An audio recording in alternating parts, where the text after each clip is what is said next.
Here we go. One of these days we'll have a producer. Tri-City Sports Now, I'm Marky Billson. Joe Pennucci, well, he was indisposed 15 minutes ago. He's on right now. The ETSU baseball coach. Buccaneers ended a 3-game losing streak by taking a pair from Furman over tomorrow. But to begin with, I guess, talking about this, David Bean, your outfielder from Knoxville, Student Athlete of the Week in the Southern Conference. What can you tell us a little bit about David Beam? Yeah, he started off the season, he had a pulled hamstring, so he was kind of out, I want to say he missed at least 3 weekends. So he got a little bit of a slow start, but then when he brought it back, he was kind of getting his timing down, and now he's playing really well. Good player, and kind of hitting his stride and really helped us out. Now, I know he hits right and throws left. Okay, that happens sometimes, and all of that, and for that matter, your upcoming game against Appalachian State and 3 in the SoCon. That's 2 games back of Samford, who the Buccaneers will finish the season up with. And right now the Bucs are 25-10. Samford overall 25-11. But again, 2 games ahead in the conference. I want to throw you a bit of a curveball here. The Southern Conference is looking for a new commissioner. You've got to have a vested interest in this. In your career, what are the qualities? What do you think that you'd like the search firm commissioner? Man, I don't know anything about that. Right. Wrong person. I just want my team to catch the ball, throw the ball, play well, play hard. They hire whoever they need to. Hopefully they treat everybody fairly. Well, I mean, is there anything like in terms of scheduling you'd like to see changed in the Southern Conference? Anything of this nature? Not when it comes to like baseball-wise. Really, from our conference standpoint, there's only if the teams remain the same. It's not adding any teams or anything like that. I think it's pretty. It's not really. It's a relatively balanced schedule, so I don't know that they can do a whole lot. I mean, for different sports, that certainly could come into to effect if, don't have enough sports that are playing different. Not that it's different. I think, clearly you could, argue little things, but nothing that's coming to my head right now. Well, I would say one thing I don't necessarily think is that little, but I know that, you have your games or broadcast, say ESPN Plus, ESPN3, that sort of thing. But would it help the Southern Conference? How much would it help the Southern Conference out? We talk a lot about television exposure for the baseball program. I mean, certainly, you can watch on ESPNU or the SEC Network college baseball. What would it help your program out if, let's just say, you could get a game on cable or so every week, say a Saturday afternoon game or so? How do you think that exposure would help? Most of our games are televised some way or another. Now it's mostly ESPN Plus, but sure, that exposure is great. People who love college baseball love to watch it. And you see it a lot more now. You see a lot more games on, and it's exciting. It's certainly looks to be a part of that.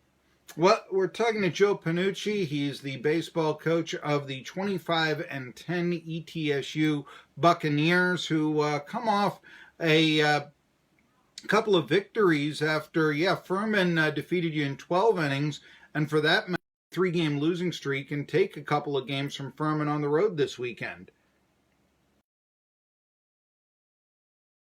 It's like 12 innings. Sometimes 12-inning games go a long ways.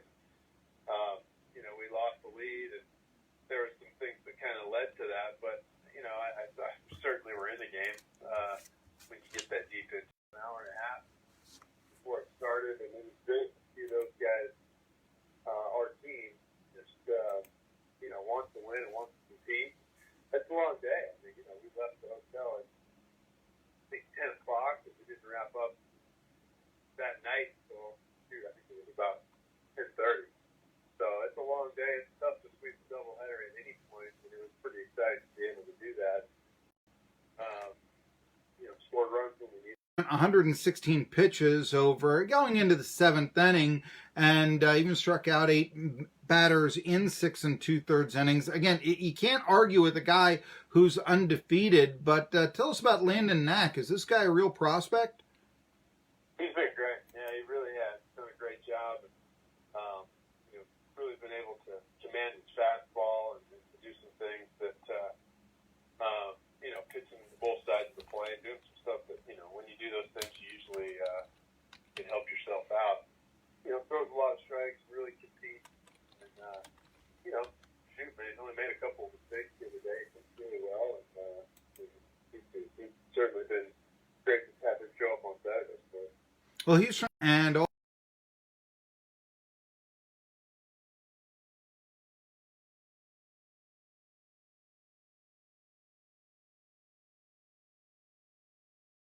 and such.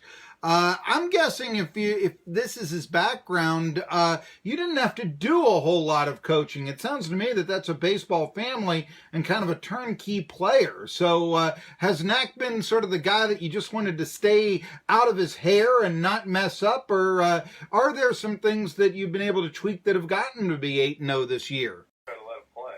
So he's a good arm. He was a good arm, last year. He did a really good job. He won a bunch of games for Walter State. I think more than anything, it's just probably, Coach Posey's done a good job kind of with him on preparing him for the different little things, working on tweaking some things. But yeah, I mean, he's a good pitcher.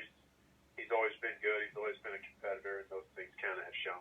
Well, you mentioned, you try to stay out of people's way and all this, and I get that. I mean, I would imagine that if you're coming to play in his full development, because, I mean, certainly, you can go into the major leagues and or something like that can make a pitcher going from mediocre to star, or for that matter, if he develops a bad habit that the coaches don't find, go from star to a player better. Do you do, if any at all? We have to make that. That's a silly question, of course.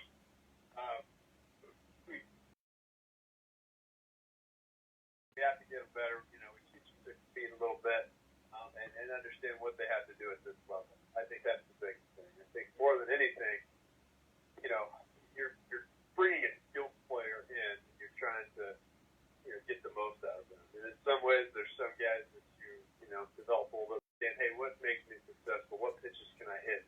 What pitches, do I not want to hit? Mm-hmm.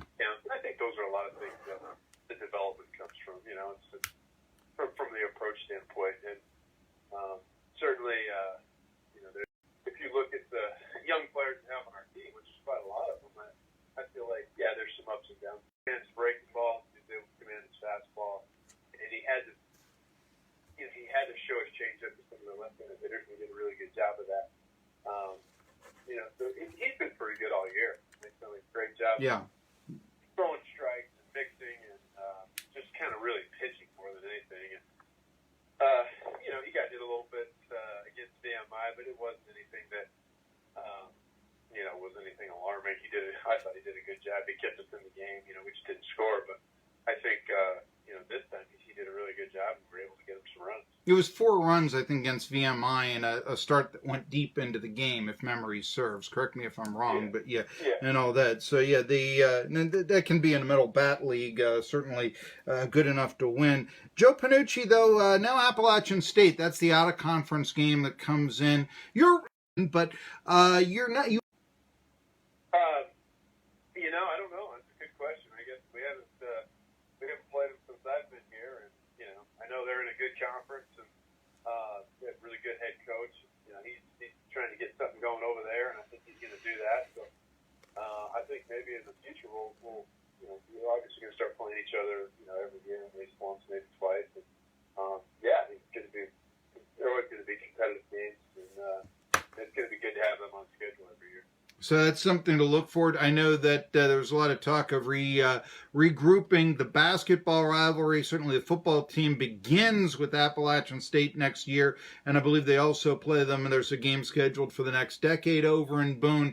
Football, it's a little bit different, what with the difference in scholarships and such. on Little Bucks Day comes in, and then it's a weekend series Thursday, Friday, and Saturday with the Wofford Terriers, who I believe also, like you, are 6-3 in the conference. Well, Joe Pennucci, he's got the Buccaneers.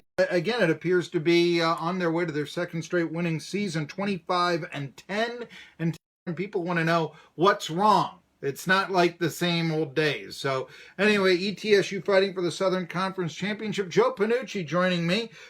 Jerry Bonkowski, the right rev of speed, will be coming up next on Tri-City Sports Now. Talk about the race in Richmond. Well, thank you.